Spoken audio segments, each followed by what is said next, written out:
Hey, this is just a little bit of bonus content to go along with the video I just put out about my spinning amplifier. I wanted to record a soundtrack using this amplifier and spinning it so you could hear it in the video, and I wanted to film a little bit of that so you could see it.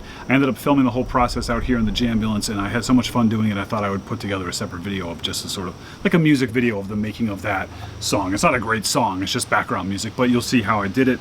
But what was really cool about it is while I've used this truck before to record demos of just my guitars, like for my other YouTube channel where I just demo the instruments for listing on my website and whatnot, I never tried to do a whole thing in here with the drum set and stuff, and I was going to close the door to keep the noise down, but I just left it open because it was such a nice day. So there's a little bit of crickets chirping, there's some wind blowing through right now, and I think that's going to kind of be reflected in the recording. It's almost like recording right outside, and using all the power that's on the truck, which is from the sun. So it's just kind of a cool little thing, you know, just like solar powered recording, semi-outdoors with a bunch of stuff made from crap.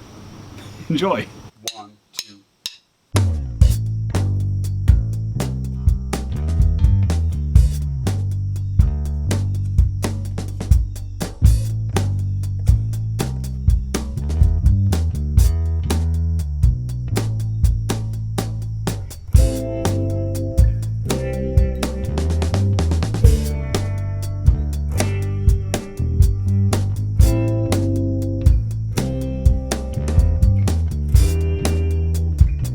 Thank